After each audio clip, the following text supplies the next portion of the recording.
você tem duas opções. Pode escolher entre o sorvete de limão e o sorvete sabor fezes. Só que você não gosta de limão, é azedo, blá. Mas o outro é fezes. Aí você pensa, qualquer pessoa, dadas essas opções, vai escolher o limão, certo?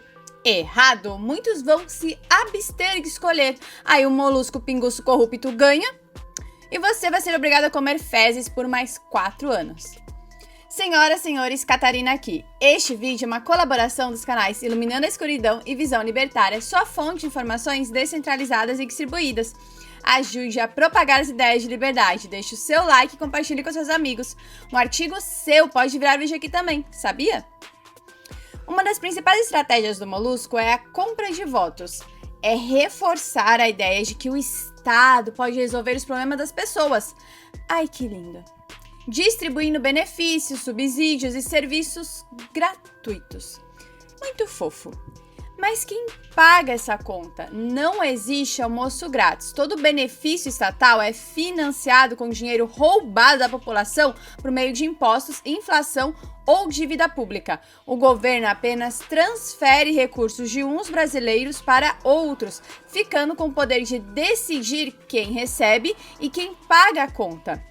E a estratégia perfeita em uma democracia. Democracias incentivam esse tipo de comportamento. Porque quando você tira de uma pessoa e dá o dinheiro para outras 10, você pode ter perdido um voto, mas ganhou 10.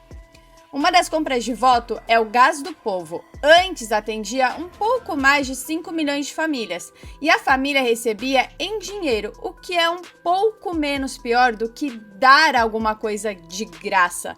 Porque aí tem corrupção, empresa ineficiente, todos os problemas que você já sabe que vem com isso.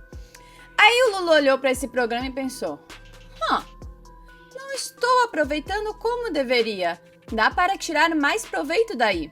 E agora o objetivo do governo é que o Gás do Povo atenda a mais de 15 milhões de famílias e a família não receba mais o dinheiro, mas sim um valor, um voucher para retirada do botijão apenas em revendas credenciadas.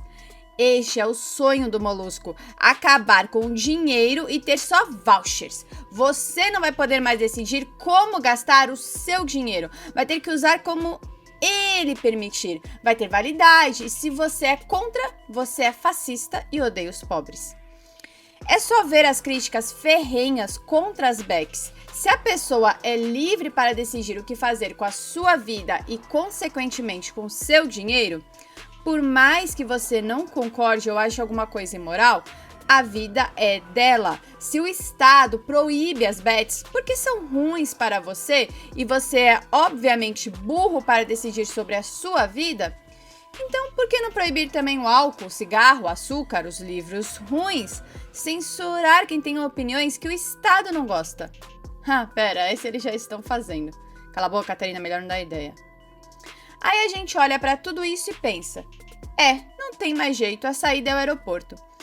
Não, eu trago uma boa notícia. Uma pesquisa recente do Datafolha mostra uma mudança importante no pensamento dos brasileiros.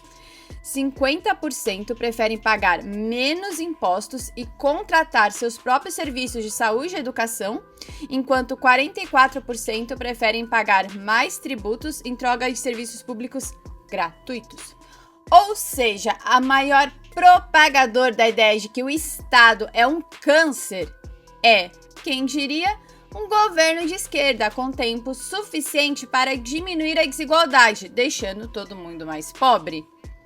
Cresce na sociedade a percepção de que liberdade para usar o próprio dinheiro vale mais do que depender das promessas mentirosas do Estado. Estamos falando da estratégia de campanha do Lula. Isso me leva ao seu maior inimigo, o próprio Lula. Não é o Zema, não é o Flávio, não é o Tarcísio, não é a direita.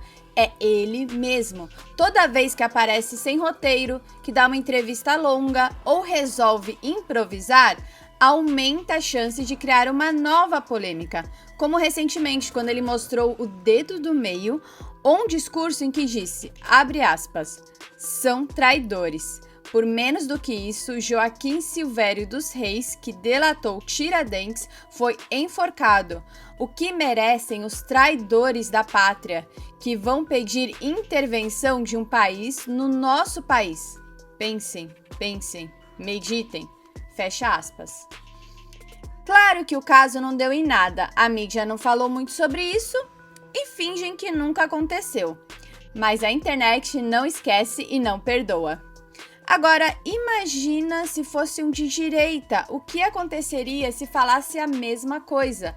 Aí era um mês aparecendo todo domingo no Fantástico. Depois de décadas na política, Lula já não consegue controlar a própria narrativa como antes. Quanto mais fala, mais fezes saem da boca. O mesmo vale para a nossa querida primeira-dama Janja. Ai, que saudades. Você não tá com saudades? Faz tempo que ela não aparece. Por que será, né? Quando o governo tenta colocá-la como protagonista da comunicação, frequentemente surgem novas controvérsias que desviam o foco da agenda que eles gostariam de discutir. A minúscula bolha petista adora. Nós, da extrema-direita, também adoramos. Mas comprovar que você não bate bem da cabeça não pega tão bem para os eleitores que ainda estão decidindo em quem votar. Às vezes, a melhor propaganda contra um governo é simplesmente deixar que seus principais porta-vozes falem. Mais de 80% dos jornalistas no Brasil são de esquerda, e mesmo tendo quase todos do seu lado, Lula ainda não consegue criar a narrativa que gostaria. Porém, tem uma coisa que o Lula é especialista quando o assunto é manipular o eleitor, que pode ser resumida em uma frase. A culpa é minha e eu boto em quem quiser.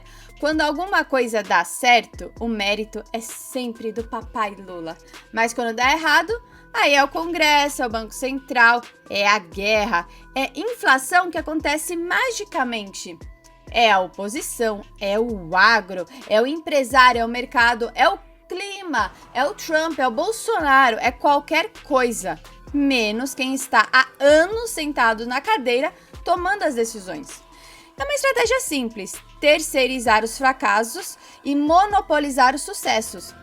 Porque assumir responsabilidade custa voto, enquanto encontrar um culpado sempre rende uma boa manchete e desvia a atenção dos problemas reais. Eu disse que o Molusco era especialista em uma coisa, mas na verdade são duas. Ele é o rei em transformar qualquer crítica em um pecado mortal. Se você critica um problema do governo, diz que você odeia os pobres. Se critica o aumento dos impostos, você é contra a saúde e educação. Se critica uma fala do Lula, virou inimigo da democracia. Se você questiona decisões do STF, você é golpista. Se critica a primeira-dama, claramente você é um misógino profissional. É como jogar xadrez com um pombo. Ele derruba as peças, faz sujeira no tabuleiro e depois sai andando como se tivesse vencido a partida. O objetivo nunca é responder ao argumento, é fazer com que você tenha medo de levantar a pergunta. Porque quando conseguem convencer as pessoas de que toda crítica é uma demonstração de preconceito ou maldade, o debate morre. E um governo que não precisa responder perguntas difíceis pode continuar errando sem precisar prestar contas. Quando um governo sabe que seus resultados não convencem, a melhor saída é fazer com que a eleição deixe de ser uma comparação entre ideias e vire uma guerra contra um inimigo. Em vez de falar da inflação, do déficit, do aumento de impostos ou das promessas não cumpridas, o discurso passa a ser Bolsonaro, extrema-direita, fascismo, ameaça à democracia, golpe ou qualquer assunto que sirva, desde que o debate não seja sobre o próprio governo. É muito mais fácil convencer alguém de que o adversário é um monstro do que convencer essa mesma pessoa que sua vida realmente melhorou. E quando essa estratégia funciona, ela produz outro efeito ainda mais importante: a desesperança. Muita gente começa a repetir frases como "é tudo igual", "ninguém presta mesmo", "não adianta votar", "a eleição já está decidida". Ou seja, você não precisa convencer alguém a votar no Lula para ajudá-lo. Basta convencer essa pessoa de que votar não faz diferença. Em uma eleição apertada, desanimar o adversário é tão eficiente quanto conquistar um novo eleitor. E muito mais fácil. É por isso que espalhar desesperança acaba sendo um dos maiores presentes que alguém pode dar para quem já está no poder. Outra falácia que vive espalhando por aí é que a culpa foi do Nordeste. Só que os números contam outra história. Comparando o primeiro turno de 2018 com o de 2022, a direita aumentou sua votação em todos os 9 estados do Nordeste. Todos. Enquanto isso, no Sudeste, onde a direita sempre foi mais forte, perdemos participação em 3 dos 4 estados. A direita cresceu justamente na região que muita gente insiste em culpar e encolheu onde, teoricamente, já tinha uma base consolidada. Isso mostra que a eleição não se ganha apenas convencendo novos eleitores. Ela também se perde quando parte do seu próprio eleitorado deixa de comparecer ou deixa de votar. Então, antes de ficar culpando o Nordeste, talvez valha a pena olhar para dentro de casa. Quem decidiu que não adianta votar e é tudo igual, ou que era melhor ficar em casa, os famosos isentões, tiveram muito mais impacto no resultado do que aquele eleitor nordestino que, ao contrário da narrativa repetida nas redes sociais, aumentou o apoio à direita entre 2018 e 2022. Se você não quer ver o pinguço por mais 4 anos no poder, eu vou te falar o que você pode fazer para mudar isso e o que não vale a pena perder seu tempo. Não vale a pena perder seu tempo com quem fala: Lula não roubou? Ele salvou a Amazônia, vou votar nele. Essa pessoa é burra, iludida e não adianta gastar saliva tentando convencer. Você não vai conseguir. Não vale a pena perder tempo se, por exemplo, você vai votar no Zema e o outro vai votar no Flávio. Tá tudo bem, sendo contra o Lula, estamos juntos. Não brigue com quem está do mesmo lado que você, só ligeiramente diferente e vai votar contra o Lula no segundo turno. Então, o que vale a pena fazer para tirar o molusco? Conversar com aquele que fala: ai, sorvete de limão e sorvete de fezes eu não gosto de nenhum, então eu não vou votar, tudo igual.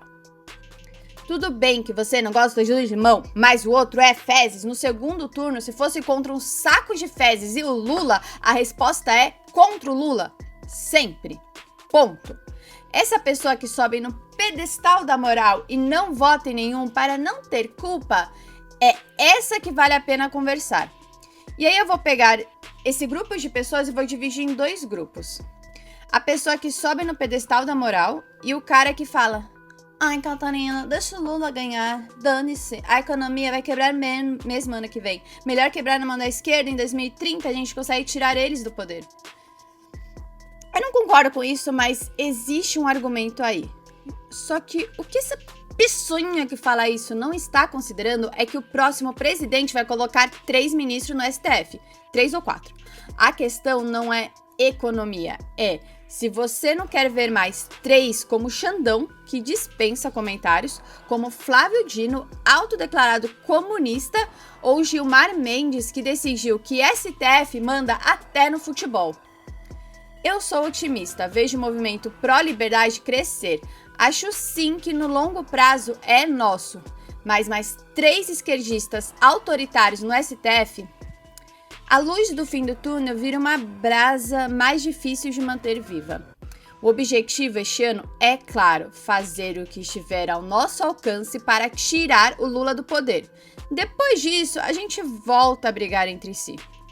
Eu vou fazer o que puder para alcançar esse objetivo. E você? Obrigada pela audiência. Este é um canal colaborativo. Participe você também. Cadastre-se agora mesmo no nosso site visãolibertaria.com e envie seus artigos por lá. Os colaboradores recebem recompensas em Bitcoin. Inscreva-se no canal e clique no botão da campainha para ser avisado de novos vídeos. Até a próxima!